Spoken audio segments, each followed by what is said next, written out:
The Atxpansion on Politics 2012, the place where area growth and politics meet.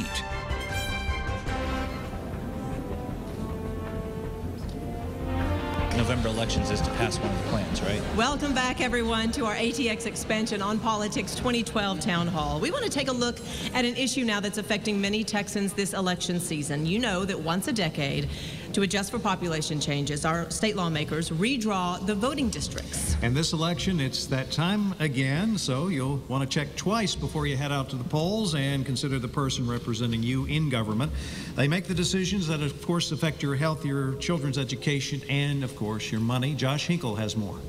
Come on, let's go. Out for a morning stroll down the street from her Southwest Austin home. Come on, Major. Rondina Mackey knows it's only a matter of time before campaign signs start popping up along her path. For this voter, it's a way to let her know who's on the ballot. It's an informed vote, too, not just to go in and push a button.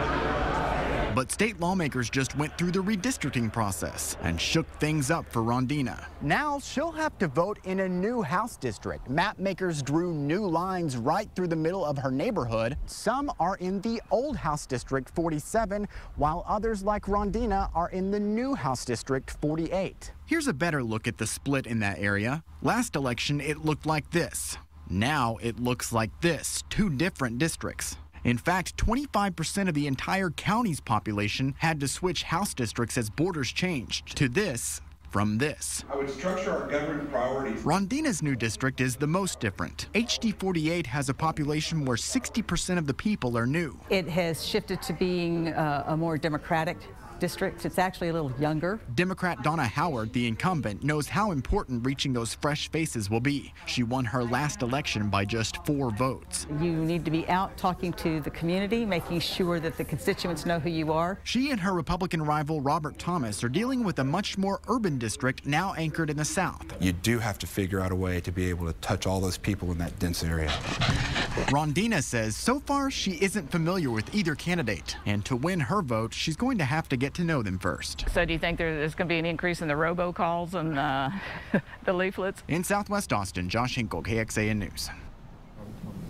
And we have a brand new panel to discuss this issue and others affecting the great state of Texas. Dr. Regina Lawrence is a professor at the University of Texas. She serves as the director of the Annette Strauss Institute for Civic Life at the College of Communication. Tom Pauken is the commissioner representing employers at the Texas Workforce Commission. He was previously chairman of the commission. He also served in the Reagan White House. Ross Ramsey is the executive director of Texas Tribune and also the editor of the Texas Weekly Politics newsletter.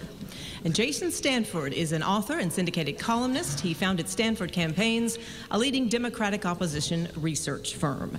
So what about redistricting and this election? Do you think it will bring more people to the polls? Will it keep some people away? Anyone? Jason? There's no way redistricting is meant to increase voting in November. Redistricting is meant to increase voting in the primaries when most of the legislature is divided. The reason that this report was focused on Robert Thomas versus Donna Howard is that is the only competitive legislative race in the Austin media market. It used to be, back in the old days, that almost every race in Austin was competitive. We had the Mark Strama district, we had a South Austin one. Now they've drawn it so that Republicans can count on their support and Democrats can count on their support, and they fight it out for Donna Howard's district. Tom? Yeah, I don't disagree with that. I think that the big battles, we saw it on the Republican side, was in the primary races. Quite a few incumbents were defeated in the primaries, and there was quite a bit of Republican dissatisfaction with the way the lines were drawn, and the voters took it out on some of the incumbents, or some incumbents retired. But the reality is it's a messy process, and the legislature is going to probably have to deal with it the next legislative session. There are a lot of other issues that have to be addressed, but this is going to muddy the process, having to look at redistricting yet again.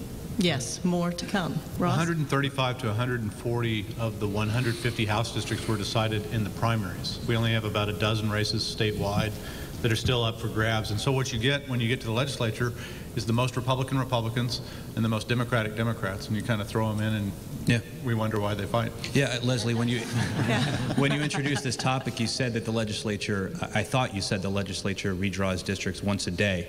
And with this legislature, that's about right. If I said that, I'm sorry. No, I'm sure I heard it wrong. All right, last week, the nonpartisan Texas Lyceum released its annual poll. As you know, it looked at issues facing people in our state. And that poll focused on registered voters and started by asking them to name what they think is the most important problem facing Texas. Nearly 1 in 5 said the economy topped the list. Education came in second, followed by immigration, unemployment, and jobs, another economic issue coming in fourth in this poll. All right, we know economy and jobs is very, very important. Voters say that. Do some candidates benefit more here locally than others this go round from that topic?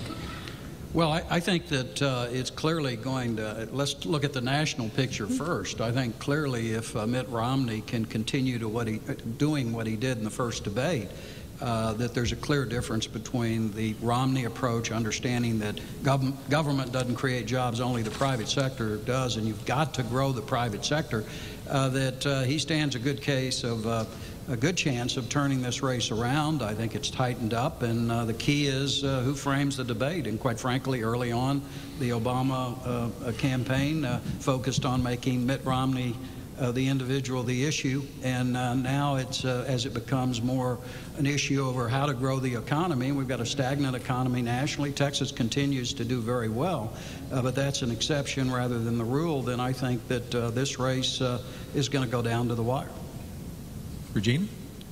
I think you're absolutely right that whoever frames the debate effectively tends to be the winner. I guess at the Annette Strauss Institute, we're also particularly interested in how this national election will then drive attendance to the polls so that Austinites and Texans are voting on the state and local issues that are compelling to them as well. So we're keeping our eye on the rates of people who are likely to turn out to vote in this election, no matter what the key issue is for them nationally. Overall, though, in this state, we've had a low voter turnout. Why is that here in Texas? It's a great question, and I don't think we know enough about it. So one thing we're trying to work on at the Institute is more research to understand why it is that more Texans don't turn out. I'm sure everybody in this room knows that Texas consistently ranks among the very lowest in the nation in terms of voter turnout. That's true in presidential elections as well as midterm elections. To follow up on what Regina was saying, in a presidential year, there's a lot of coattails. And so it does make a real difference in terms of who turns out. And it was to President Obama's significant advantage 4 years ago. I don't see that as much this time around. You know, turnout often goes up when there's a lot of competition. And when you draw redistricting maps and when you have a state that's as decidedly red as Texas and you don't have competitive races, people aren't as drawn out as they were. If you remember, in 2008, when Hillary Clinton and Barack Obama were still fighting for the nomination in Texas, it drove up turnout. That competition drove up turnout both in the Democratic primary and in the Republican primary. People were just kind of excited by the fight. Yeah, and I'll take the bullet before someone else says it. Democrats have been running anemic campaigns statewide. They have either been underfunded or unlucky. Our most credible, best funded candidate in a long time ran Bill White for governor in 2010. Jesus could not have gotten elected in 2010 as a Democrat, even if he cut his hair.